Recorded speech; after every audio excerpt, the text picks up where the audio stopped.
जय माताजी। हूँ ममता गोस्वामी। मारी चेनल ममतानी रसोई में तमारुं स्वागत है। अत्यारे चोमासानी शरूआत थई गई है, त्यारे आजे आपणे बनावशुं वरसादनी ऋतुमां गरम गरम खावानी मजा पड़े तेवा ब्रेड पकोड़ा। तो ब्रेड पकोड़ा बनाववा माटेनुं आपणे पहेला बेटर तैयार करीशुं। पकोड़ा बनाववा माटे मैं अत्यारे 2 वाटकी बेसन लीधुं छे। तो हवे आपणे बेसननुं बेटर तैयार करीशुं। तो पहेला स्वाद प्रमाणे आपणे मीठुं एड करीशुं, थोड़ी आपणे हळदर एड करीशुं,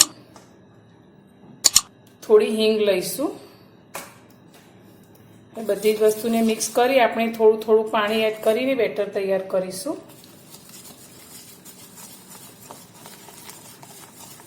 तो आपणुं आ पकोड़ा माटेनुं बेटर आपणे थोड़ुं पातळुं रहे ते रीते करीशुं। जे रीते आपणे भजिया बनावीए छीए तेना करता थोड़ुं पातळुं थाय ते रीते तैयार करवानुं छे। 1 ग्लास पाणी रेडी अने आ रीतनुं बेटर मैं बनावी लीधुं छे। तो तमे जोई शको छो आटલું पातળું આપણે बेटर तैयार करवानुं छे। तो हवे આપણે आ बेटरने एकदम सरस रीते फेटवानुं छे। तो 2 થી 3 મિનિટ આપણે आ रीते तेने फेटीशुं।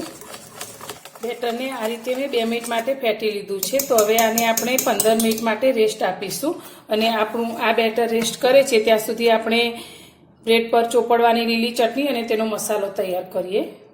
ચટણી બનાવવા માટે આપણે એક મિક્સર જાર લઈ લઈશું। તો અત્યારે આપણે કોથમીર લીધી છે, તો ડાળી સાથે જ આપણે આ કોથમીરને અંદર એડ કરીશું। સાથે આપણે આપણી ચટણી થોડી સ્પાઇસી બને તેના માટે લીલા મરચાં લીધા છે 2 તીખા, તે અંદર એડ કરીશું। સાથે મીઠા લીમડાના પાન એડ કરીશું। સ્વાદ પ્રમાણે આપણે થોડું મીઠું એડ કરીશું। 1 ચમચી આપણે જીરું લઈશું અને ચટણી આપણી થોડી ઘટ થાય તેના માટે અત્યારે મેં બેસનની ઝીણી સેવ લીધી છે, તે અંદર એડ કરીશું। અડધા લીંબુનો રસ લીધો છે, તે અંદર એડ કરીશું અને આની અંદર આપણે 4 થી 5 ચમચી જેટલું પાણી રેડી અને આની એક સરસ ચટણી તૈયાર કરીશું। बधी ज वस्तुने मैं पीसीने आ रीतनी चटनी तैयार करी लीधी छे। तो तमे जोई शको छो एकदम ग्रीन कलरनी आपणी चटनी बनीने तैयार छे। तो हवे आपणे आ चटनीने साइडमां मूकीशुं। पकोड़ानो मसालो तैयार करवा माटे मैं बाफेला बटाका लीधा छे। बटाकाने मैं बाफीने एकदम ठंडा करी लीधा छे। तो अत्यारे आपणे मीडियम साइजना 5 बटेका लीधा छे ने वजनमां जोईए तो ते 500 ग्राम जेटला छे। तो आने आपणे आ रीते हाथथी मेश करी लईशुं।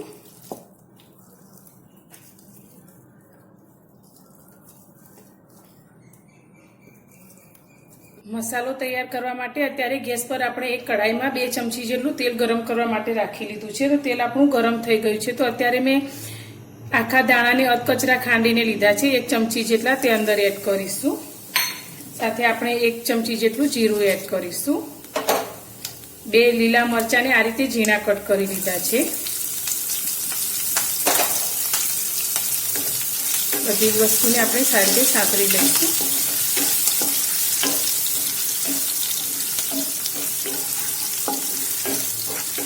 तो 1 मिनिट आ रीते मरचानी साइडे सातळ्या पछी आपणे तेलनी अंदर मसाला करीशुं।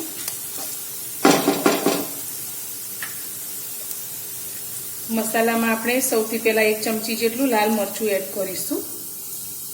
गैसनी फ्लेम अत्यारे आपणे एकदम धीमी राखीशुं। 1 चमची आपणे दाणा जीरुं लईशुं, अर्धी चमची हळदर लईशुं, अर्धी चमची आपणे गरम मसालो एड करीशुं। मसाला ने आपणे सारी रीते तेल में सातरी लईशुं। आ रीते तेल में मसाला ने सातरवाथी तेनी सुगंध एकदम सरस आवे छे अने मसालानो टेस्ट पण खूब ज सारो आवे छे। साथे आपणे 1 चमची जेटલું मीठું एड करीशुं। बधी ज वस्तु आपणी सारी रीते संतळाई गई छे। तो हवे आपणे जे बटाकाने मेश करीने राख्या छे ते आपणे मसालानी अंदर लई लईशुं।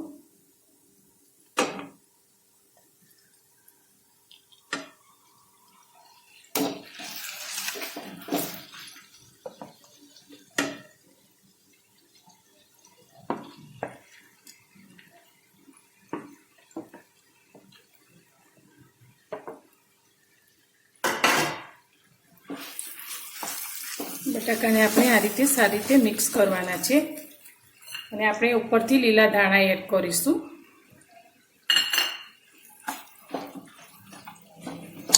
આપણો મસાલો એકદમ ડ્રાય તૈયાર થાય તે રીતે આપણે તેને આ રીતે જ હલાવશું.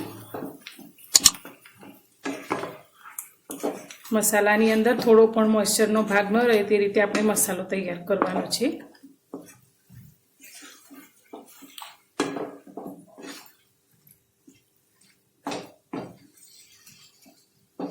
આપણો પકોડા માટેનો ચટપટો મસાલો બનીને તૈયાર છે. તો આને થોડી વાર માટે આપણે ઠંડુ થવા દઈશું. પકોડા બનાવવા માટે મેં અત્યારે આ રીતે બ્રેડ લઈ લીધી છે. તો હવે આપણે એક બ્રેડની સ્લાઇડ આ રીતે હાથમાં લઈશું અને તેની ઉપર આપણે લીલી ચટણી લગાવીશું. અત્યારે વરસાદની ઋતુ છે એટલે આ પકોડા ખૂબ જ ખાવામાં ટેસ્ટી લાગે છે અને અત્યારે બહાર વરસાદ પણ ચાલુ થઈ ગયો છે. તો આપણે આ રીતે એક બ્રેડ પર ચટણી લગાવીશું અને બીજી બ્રેડ પર આપણે ટોમેટો કેચઅપ લગાવીશું, જે બાળકોનો ખૂબ જ મનપસંદ હોય છે. તમે એકલી લીલી ચટણી પણ લગાવી શકો છો.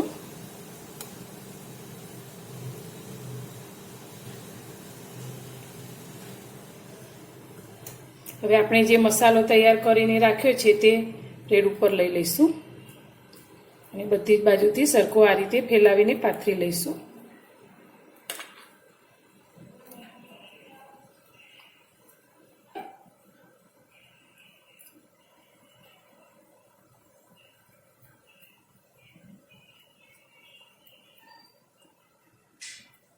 તો મસાલો આપણો બ્રેડ ઉપર સારી રીતે પાથરી લીધો છે. તો હવે આપણે બીજી બ્રેડને આની ઉપર આ રીતે ઊંધી કરી લઈશું.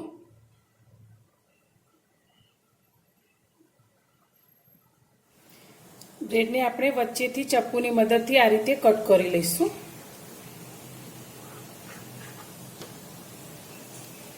તો આ રીતે હવે આપણે સાઈડમાં તેલને પણ ગરમ કરવા માટે રાખી લઈશું.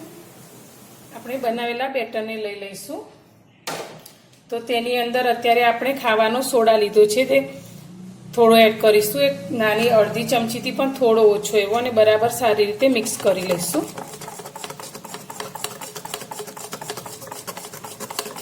હવે આપણે સાઈડમાં તેલને પણ ગરમ કરવા માટે રાખી લીધું છે.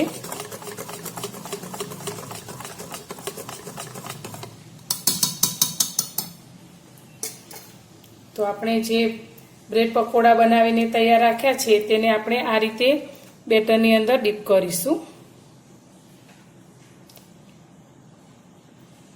અને તેને તેલમાં તળવા માટે રાખી લઈશું. તેલ આપણું સારી રીતે ગરમ થઈ ગયું છે. તો પકોડાને આપણે તેલની અંદર લઈ લઈશું અને ગેસની ફ્લેમને અત્યારે આપણે મીડિયમ કરી લઈશું.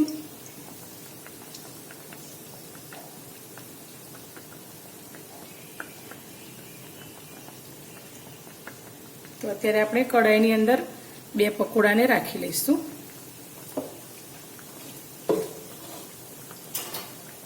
હવે આપણે જારાની મદદથી ઉપરની સાઈડ પણ આ રીતે તેલ લગાવીશું, જેથી ઉપરની સાઈડ પણ તે સારી રીતે તળાય. તો લગભગ 5 મિનિટ જેવું આપણે આ પકોડાને તળવાના છે.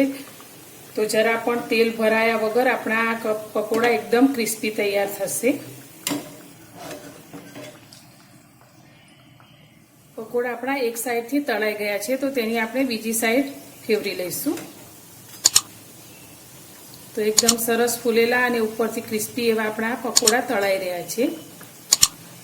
તો આપણે મીડિયમ ગેસની ફ્લેમ પર આને 5 મિનિટ માટે તળવાના છે.